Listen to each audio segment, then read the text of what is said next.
Thank you so much. It's a real pleasure to be here tonight. Thank you all for coming. I'm going to, there was a little reception beforehand, and I made an observation which I'm going to repeat. And the reason I'm going to repeat it is that that's what you do when you're on a book tour. You just repeat every good line you had. The observation was that my book tour began at the 92nd Street Y in New York last week, which is it's the Jewish Y, right? And then I flew the next day to LA, and I gave a talk at that new refurbished synagogue on Wilshire. And then I came up to San Francisco, and yesterday I did an event sponsored by the JCC. You can see where I'm going with this. You can imagine how delighted I was to come to an event at a university called Dominican and to learn that there are people outside the Jewish community who are interested in my work. It's enormously comforting. So I'm going to do something a little bit different tonight. I'm going to tell you a story, but it's not a story found in my book. And there's a reason for that, and that is that it's weird to talk for 45 minutes about something that is actually in the book that you're all going to take home with you. You know, you see a trailer for a movie, it's 1 minute, and the movie is 2 hours. But this is going to be 45 minutes. I mean, I just seemed like I would be stepping on the experience of reading my book. I want it to be fresh. So I'm going to tell a story that's not in the book, but which reflects on one of the great themes of the book.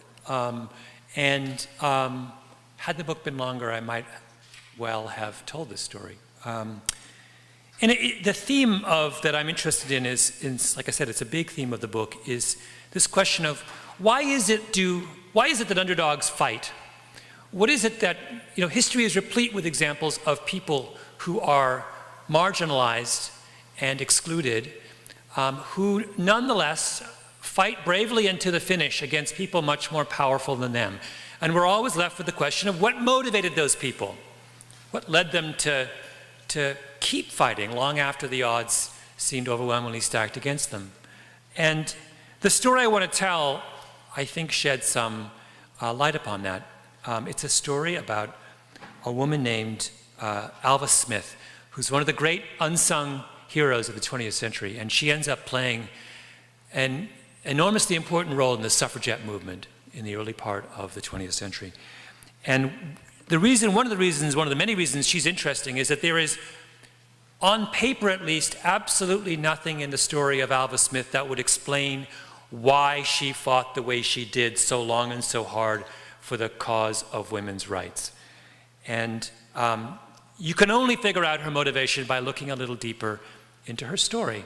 And so that's what I thought I would do tonight as a way of reflecting on one of the big themes of my book. So Alva Smith has three names. Alva Belmont is the name that she dies with. Alva Vanderbilt is the name that she was most famous for having. And Alva Smith is a name that she was born with. And that's a good place to start. She was born in Mobile, Alabama. Her father was a moderately prosperous businessman who moves the family when she's quite young to New York. And Alva, as a child, is a piece of work. She is this difficult, obstreperous, ungovernable, impossible child who would break out into tantrums and who her first memory is being horrified at the knowledge, the understanding that little boys looked down on her because she was a girl. She was short. She had a very severe face. She had long hair that stretched all the way down her back and turned prematurely gray when she was in her 20s. One of her good friends once described her as looking like a Pekingese, which might be inaccurate. A better example, a better way of phrasing that might be that she looked like, or at least acted like, a pit bull. But she has enormous ambitions for herself, and one of the things that she realizes when she grows up is that if she's going to make something out of her life in New York, she's going to need money, and her family doesn't have any. So she casts her eye on the eligible young men of New York until her eye lands on a young man named Willie Vanderbilt, who is this handsome, charming, spoilt playboy who just happens to be the grandson of Commodore Vanderbilt, who in the 19th century is one of the richest men in the world. They marry. She bears him a daughter named Consuelo and 2 sons, and then she embarks on one of the greatest flights of conspicuous consumption in the history of conspicuous consumption. And I feel like as residents of the Bay Area, you know all about conspicuous consumption. First thing she does is buy 800 acres on Long Island Sound and constructs a cottage in shingles as the kind of country estate. Then she buys a whole block at 5th Avenue and 52nd Street, and she builds a French-style chateau, which costs in $1,900 $3 million, which works out to a couple $100 million in today's dollars. And to give you a sense of what this cottage is like, I'm going to read to you an account of this house from one of the many books on the real estate portfolio of Alva Vanderbilt. And all of these books are exercises in what might be called real estate porn. Everywhere was everything. Walls of red African marble. I didn't even know there was red African marble. Of stamped leather, walls hung with blue silk brocade with red velvet embroidered with leaves, flowers and butterflies enriched with cut crystal and precious stones. Ceilings of mahogany, of bronze, of colored glass, of bamboo, wainscoting of rosewood inlaid with mother of pearl and brass, ebony inlaid with ivory, polished ebony inlaid with satinwood, and oriental, Elizabethan, English, Renaissance, French, and Victorian touches in crowded rooms bursting with bronze, stained glass, marble, mosaics, and friezes. Then she decides she wants a yacht. And it's the largest private yacht ever built, 285 feet. And it's called the Alva, of course. Then it has a staff of 52. Then she decides she wants a country cottage, and she goes to Newport, and she builds this cottage. And the best thing that can be said, or the most succinct way of describing this cottage, is that Alva had to import 500 cubic feet of white marble from Italy just to do the facade. So now she has the city house, the country house, the cottage, and the yacht, and she turns her attention to her daughter, Consuelo. And Consuelo was always this very shy girl, but Alva had the highest of expectations for her. She raised her according to a very, very strict regimen. Consuelo was permitted to only speak French to her parents.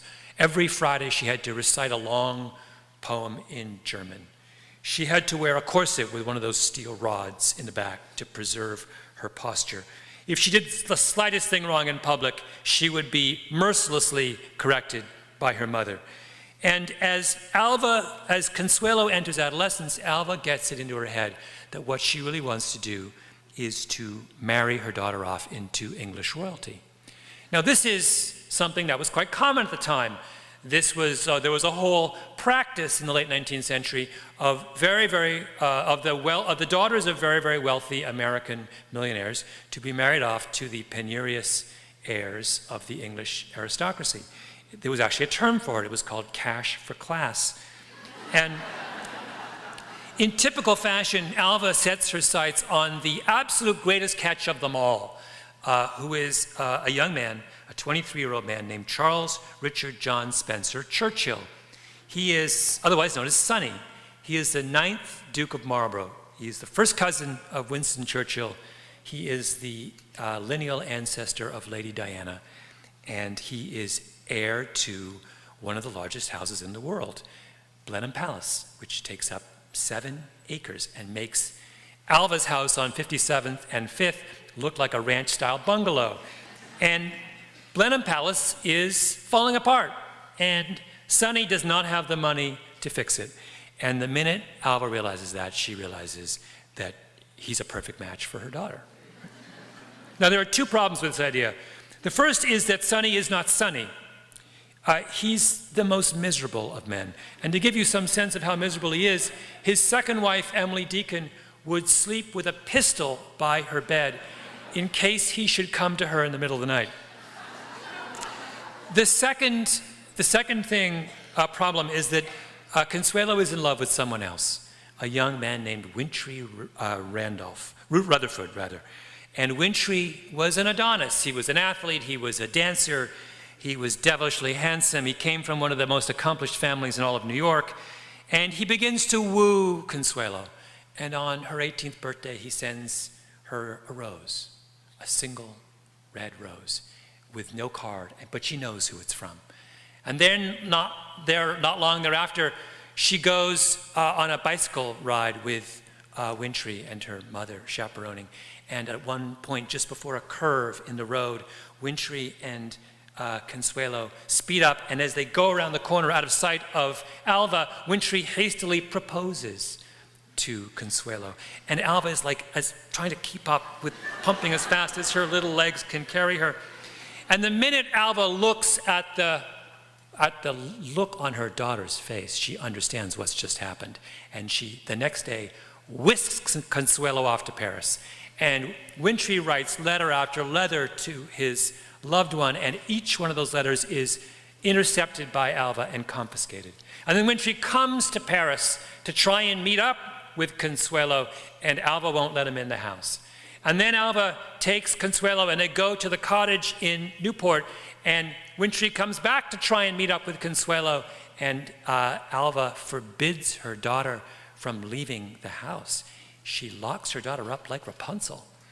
And finally, Consuelo's had enough, and she climbs the long stairs to her mother's opulent bedroom with the cherubs holding shields emblazoned with the letter A.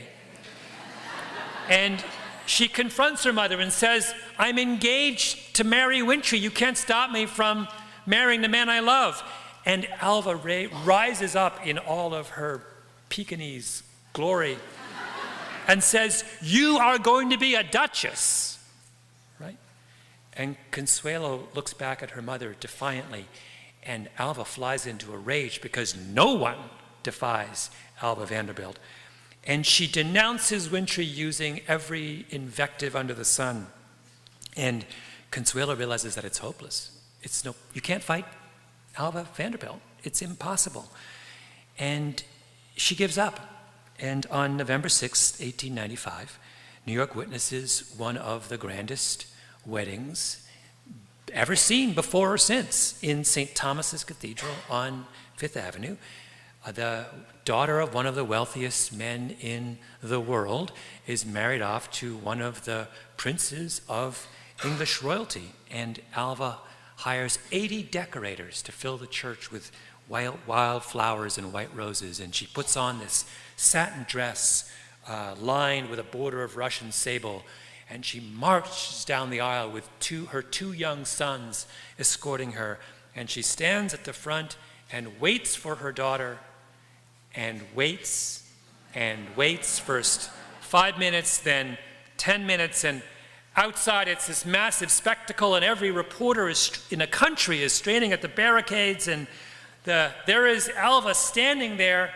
And why isn't her daughter showing up? Because her daughter is still back home, sobbing inconsolably in the arms of her father. Finally, they clean up Consuelo, and they bring her to the church, and she marries Sonny, and Alva immediately whisks them into a back room behind the church, and they sign the prenup. And Sonny gets $2.5 million up front and $100,000 a year for life. And then they climb into a carriage, and they drive away. And Sonny turns to Consuelo, and he informs her that A, he doesn't love her, and he never will, and B, she should be clear about what her responsibilities are, to bear him an heir and to fix Blenheim Palace. Meanwhile, on the church steps, Alva is standing there in her satin and her Russian sable, and she watches them pull away, and there are tears in her eyes, right?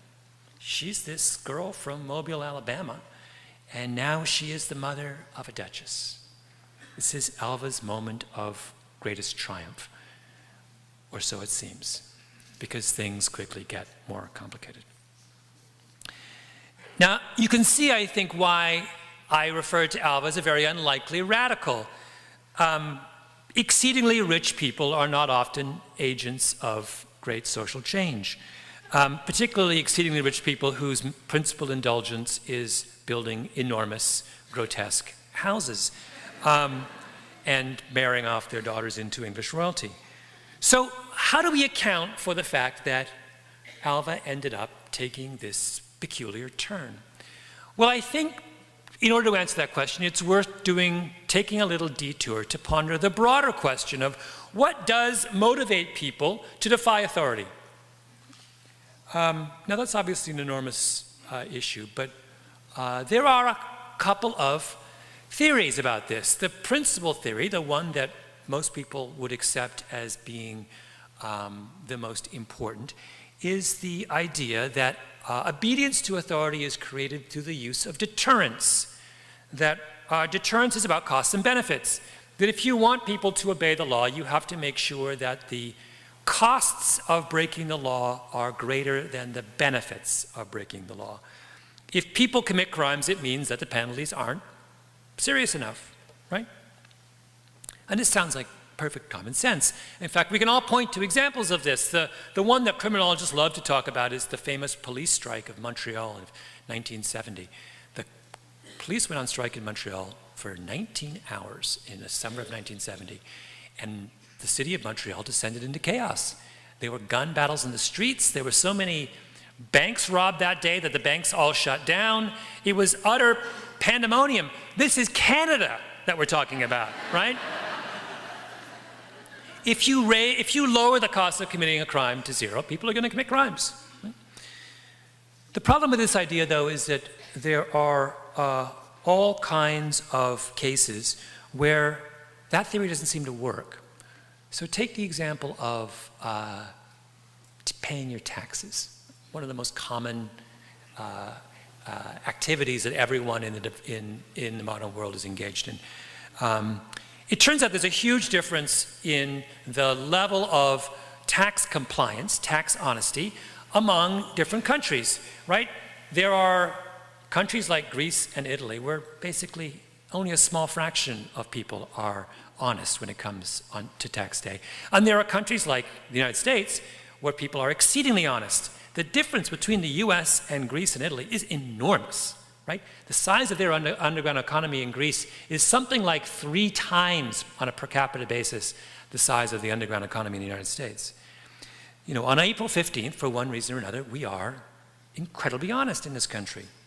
So if deterrence is the theory that explains people's behavior, that must mean that in countries like the United States, where everyone pays their taxes, the penalties of cheating on your taxes must be really high. So are they? No. The penalties for tax cheating in America are incredibly low. They're among the lowest in the developed world. Basically, most of the time, the IRS just makes you pay back taxes plus a penalty. And that the audit rates in the United States are lower than almost every country in the world. Your chances of getting caught if you cheat are minimal. Now, don't take that to heart, but it doesn't make any sense, in other words. Here's another complication. If deterrence really matters, then in instances where jurisdictions dramatically increase the penalties associated with crime, you should see a dramatic drop in crime. Is that the case? Well, not really. The great example is, of course, the state of California, right? 20 years ago, California embarked on what has been called the greatest penal experiment in American history. Actually, that's putting it too modestly. The 3 strikes law passed 20 years ago was one of the greatest experiments in the history of the world when it comes to criminal justice. Overnight, the penalties for committing certain crimes were raised from this to this. You all remember this. You lived through this, right? So if deterrence matters, you should have seen a dramatic drop in the crime rate in California after the advent of 3 strikes. Did that happen? Well, we can't figure out whether it happened. Crime did drop after 3 strikes, but then it also dropped in every other state in the Union, even in states that did nothing to make their criminal justice system more severe. In fact, if you look at all of the studies that have been done over the years on the effect of 3 strikes, they're all over the place. Some say it worked, some say it didn't, some say it raised crime, some say you can find very, very credible studies that make a very good argument that as a result of 3 strikes, the crime rate in California is actually higher today than it would have been otherwise, right? It's not clear at all that deterrence worked when it came time to, when you look at the Californian example. As a result of all of these problems with the idea of deterrence, a whole group of scholars have come up with a competing theory. They've said, look, maybe that's a part of it, but there's a broader explanation here. And that has to do with the idea that people obey authority not because of the content of the laws, but rather as a result of the way the law is enforced. People obey laws when they perceive laws as being legitimate. Now, what does that mean? Legitimacy has 3 pillars. Something is perceived as legitimate when it gives the people who are subject to the law voice. When you feel like if you are being treated unfairly, you can speak up and be heard, right? The second prong of legitimacy is that people perceive something as legitimate when the administration of law is neutral, when one group doesn't get a better deal than another, right? And the third pillar of legitimacy is that people see something as legitimate when they feel like the administration of the law is trustworthy. When you think that something's not going to change overnight that dramatically affects the way you're being treated. Now, with those 3 ideas in mind, think back to the example of taxes. Why are Americans so incredibly honest on tax day? Not because we're scared by the incredible penalties leveled by the IRS. No, because we perceive our system as being legitimate. Now, I know that we in this country are constantly arguing and complaining and moaning about our government and our tax system, but compared to almost any other country in the world, we have it really good, right? Do you think you can be heard if you have a complaint about your taxes? Oh, yeah. In fact, you can argue this political system does a better job of listening to people complain about taxes than almost any other function, right? Does our tax system treat people in an arbitrary fashion? Do some people get a much better break than others? Well, a little bit, but it's pretty fair, right? You know the rules. And do the rules change dramatically from year to year such that you can't trust the system? No, they're pretty consistent. If you look at the tax policy over time, you have a good expectation about what your taxes are going to be tomorrow. Now compare that to Greece. Why don't people pay their taxes in Greece? Because they perceive their system as being completely illegitimate, right? It's corrupt, people pay off the tax inspectors, people cut special deals, they bribe this, that, and the other thing. There are whole categories of Greek life that are weirdly exempt from taxes. The system is a complete mess. And as a result, no one believes in it. Right? They don't think they have voice. They don't think it's impartial. They don't find it trustworthy. And why didn't 3 strikes have a discernible effect on the crime rate in California? Well, maybe if you lock up as many criminals as you did here in California, and let's not forget that the prison population of California during the era of 3 strikes doubled, to the point where the per capita prison population of California was 7 times what it is in Western Europe and in Canada. 7 times, right? Maybe, and there's a statistic I'll never forget, which is if you look at black male high school dropouts born in the 1970s, 69% of them have spent time behind bars. Basically, during that era, the era of 3 strikes, this country took an entire generation of men and locked them up. Now, if you come from the same community as those men who were locked up, do you perceive the system that's locking them up as legitimate? If you're living in one of those neighborhoods where people are getting life imprisonment for stealing a slice of pizza, as happened in California, right? Do you think you have voice? Do you think the system treats you as fairly as any other group? Do you think there is consistency and trust in the way the law is administered? Of course not. So what happens in systems where there is no legitimacy? People rebel. They get angry, right? They feel under no compulsion to obey the law. Right? In Greece, that's why people don't pay their taxes. In poor communities around this country, that's why crime continues to be a problem. Nothing serves as a greater engine of defiance than the condition of being denied neutrality and denied voice. Right? Which brings us back to Alva, because she lived in a society that she felt did not grant her legitimacy. Now, I realize that seems hard to believe, because here she is, this spoiled rich woman with a 280-foot yacht with 52 people on it and enormous houses all around the country. You know, she ordered her family around. She was this pit bull. How could she possibly feel that she was denied legitimacy? Well, the truth is that she occupied a world that was incredibly narrow and oppressive. A woman's place in late 19th century and early 20th century America was severely circumscribed. You could plan parties, you could hold dinners, you could have lunch with your lady friends, and that was it. You couldn't work, you couldn't vote, you couldn't participate meaningfully in any kind of public life. You were expected to stay at home and keep up a respectful appearance. Meanwhile, what were the men up to? Well, the men could do whatever they wanted. Leave the house whenever they wanted, do whatever they wanted, work if they wanted to. They spent the evenings at their clubs. They ran free. The way the divorce laws were written at the time, if a man wanted to divorce a woman, all he had to do was to allege infidelity. If a woman wanted to divorce a man, she had to prove both infidelity and some kind of physical cruelty. A rich man in that era could indulge every whim they had, right? And they did.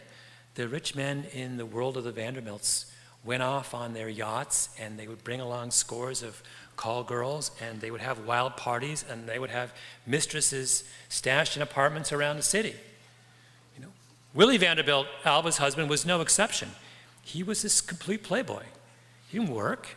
He inherited this gigantic fortune. He was handsome and charming, and he had one affair after another, right? While Alva was required to stay at home playing the dutiful wife. In those years leading up to her daughter's marriage, it looked like she was this kind of triumphant hostess, right, in charge of her domain. In fact, she was desperately unhappy. She would later describe those years as the saddest of her life. She and Willie had begun to argue. She had become aware of his various infidelities. And she had met a man who she felt she really loved, a guy named Oliver Belmont. But there was nothing she could do about that, right? A woman couldn't have an affair like a man could, not a woman in her position. Men could have affairs, but not women.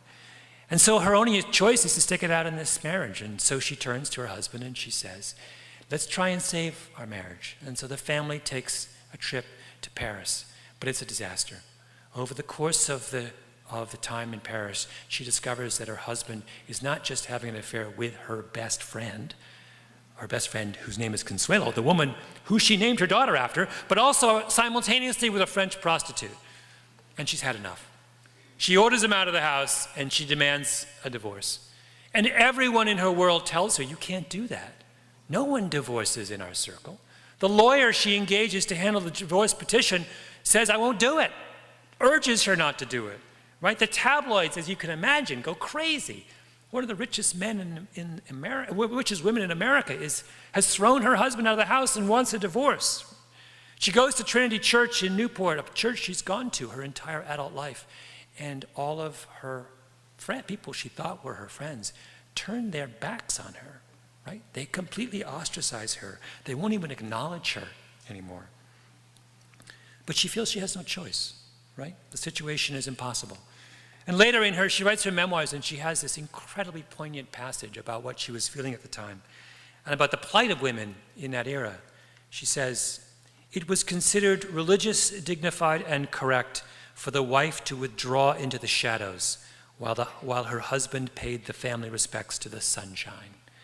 she was supposed to get her sunlight by proxy through the husband. That's a heartbreaking phrase, right? Sunlight by proxy. And I think that helps to put a lot of her behavior into perspective. Here is this brilliant, ambitious woman, right? In today's world, she would be an entrepreneur. She would start some business. She would go on to all kinds of greatness. At the time, all of that is denied to her. So what outlet does she have for all of her enormous energies? Well, the only thing she can do is to build houses, right? And that's the only option available to a woman with that kind of energy in her class at that time. And it looks like this kind of grotesque, conspicuous assumption, but that's a very narrow and uncharitable reading of what she was up to. She needed a project to feel fulfilled, and building houses was the only project she could find. She's completely frustrated by the society that she lives in, right? That also, I think, makes sense of her seemingly inexcusable behavior about her daughter's betrothed, Wintry Rutherford. Consuelo was 18 at the time she meets Wintry. Wintry was 33 years old. He came from a family best known in the words of the tabloids at the time for wearing expensive clothing. He spends his days playing golf and polo at the Newport Country Club. She looks at him and she sees another version of her own husband, this handsome, idle, decadent, philandering man who's going to sentence her daughter to a lifetime of misery and uselessness. And in contrast, what did the Duke of Marlborough represent? Well, he may have been a miserable sort as well, but at least she would be the Duchess if she married him. She would have standing in her society. She'd have a position. She'd have the ability to speak out and be heard and be listened to and be acknowledged, right? She could command a real position and make a name for herself. Now, to our modern eyes, ears, that sounds like an incredibly cynical calculation that we made. Consuelo was in love with Wintry, and we believe in marrying for love. But in 1900, when women were a little more than property, that was, in Alba's eyes, love was an impossible luxury, right? Consuelo was her great hope. Consuelo was her beloved daughter, and she was not going to let her daughter squander her life the way she felt her own life had been squandered. So in that moment when Consuelo pulls away in the carriage with Sonny, and Alva is standing on the church steps weeping, those aren't tears of joy necessarily, right? It's not this moment of heartless triumph. It's a tragic moment. Here's a woman who's had to make these incredibly impossible choices. She's had to alienate her own daughter in order to save her. She's been humiliated by her husband and has had no choice but to turn her back on him and divorce him, and in so doing has earned the scorn and ridicule and hatred of her own society, right? She's a woman who's in hell. But she doesn't turn back. And why not? Because she does not accept society's judgment of her as legitimate. They haven't given her standing. She doesn't have voice. She's not allowed to speak up. She's supposed to shut her mouth and be quiet and hide in the house. Her world doesn't treat her with neutrality. No, there's one set of rules for women and one set of rules for men. Alva, at that moment, is in the position that all radicals are in the beginning. She's in that position that all radicals are at the moment of their transformation, and that is that she's angry.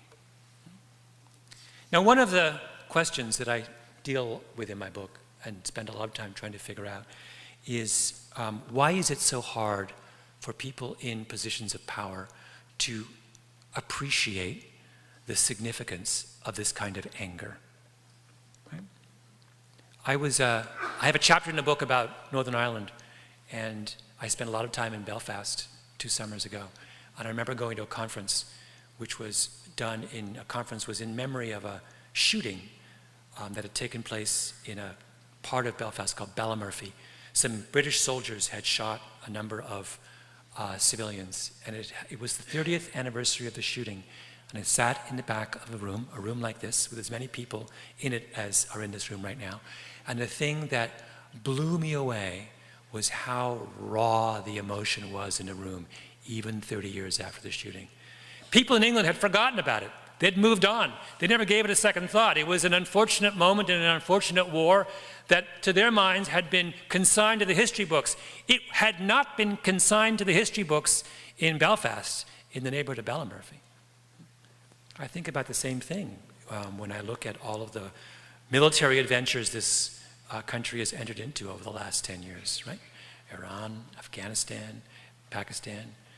We've had these debates about are those military operations, and those debates are always about our tactics and our strategy and our aims and the weapons we use. And it seems to me very rarely that we bring up what is the most important question of all, which is how are we being perceived, right? Is our intervention in those places perceived by the people we are trying to help as legitimate, or are we leaving a residue of anger that will be there for generations after we have left and gone home, right?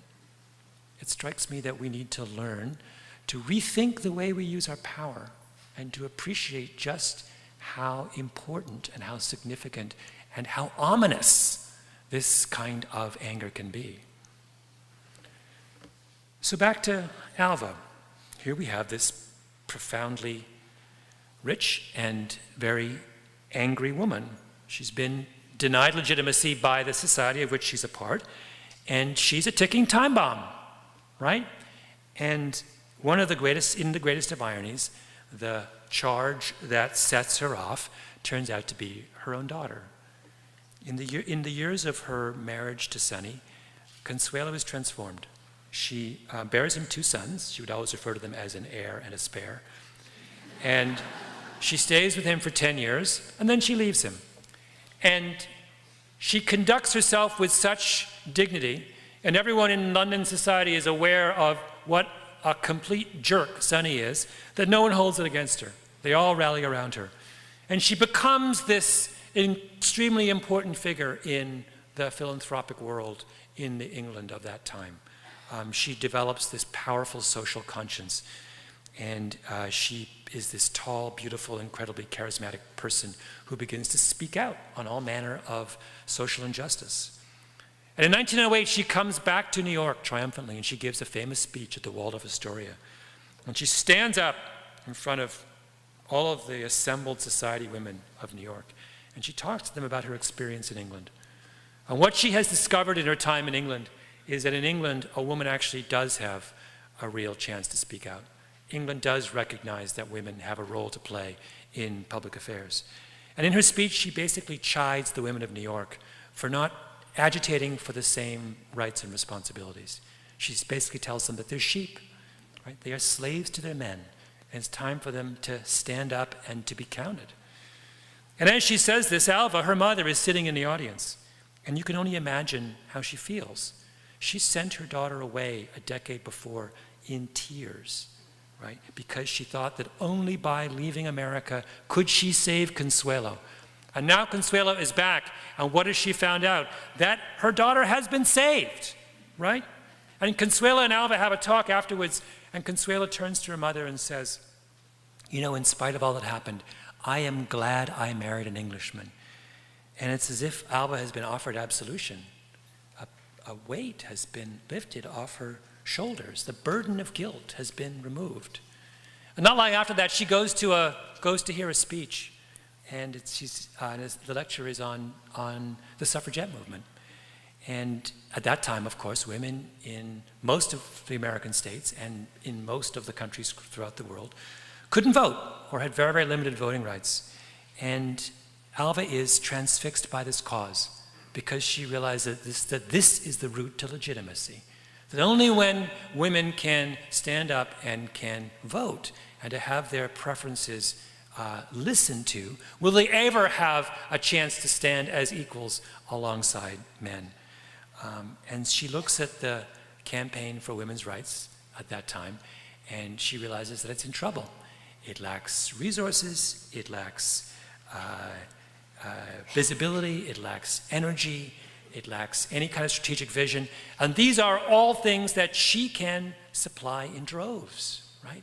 So she barges in and she takes over. And she moves the headquarters of the suffragette movement from Warren, Ohio, where it had been before, to Fifth Avenue in New York. And she sets them up in a proper building, and she starts to build an organization. And when she loans out her cottage in Newport for suffragette conventions, to the horror of her fancy neighbors, right? And when a group of female garment workers in New York, the most oppressed and abused minority in the working world of that time, go on strike to protest the abysmal way they had been treated by their bosses, Alva comes to their aid. And she's the one who leads the march through downtown. And when they're all arrested, she's the one who puts up bail, and she's the one who stands and sits in the courtroom throughout the long night after they've been arrested and glares at the judge until he lets them out, right? She's the first person to stand up and say that black women have a role in the suffragette movement, which they hadn't until that time. And when the movement grows conservative and people start saying, oh, maybe we shouldn't be doing this, we're antagonizing men, Alva's the one who stands up and says, what do you mean? Men don't worry about antagonizing men. Why should we? Right? And throughout all the years of the First World War, when many people in the suffragette movement said, this is not a time for us to be agitating for the right to vote, Alva says, wrong. This is exactly the time for us to be agitating for the women's right to vote. And she's the one who makes sure that the pickets outside the White House stay up there through the years of the First World War. She puts every ounce of her own dictatorial, tyrannical, impossible, domineering personality into this battle. And what happens? Well, she's ostracized and denounced and pushed out of polite society. But on August 20th, 1920, the 19th Amendment to the US Constitution is ratified, and women, for the first time in history, win the right to vote. Right? And the lesson of that victory applies as equally to today as it did back then in 1920. And that is, if you deny people legitimacy, they will one day, by one means or another, come back and defeat you. Right? So one last thing. Alva dies in January of 1933. She dies of a stroke. And her funeral is held in St. Thomas Church, the same cathedral where Consuelo was married so many years before. And the limousines are lined up and down Fifth Avenue. And 20 of the country's foremost feminists are her pallbearers. And the congregation sings 3 hymns before they put her in the ground. The first is a hymn by Harriet Beecher Stowe. The second is the suffragette battle song, right? The March of the Women. And the third is a hymn that was composed by Alva, of course. And it was all about how when she got to heaven, she would be damned if a man named St. Peter was going to sit in judgment of her. And it begins, and it's just beautiful reflection on this wonderful, crazy, fantastic woman. No waiting at the gates of paradise, no tribunal of men to judge. The watchers of the tower proclaim, a daughter of the king. Thank you.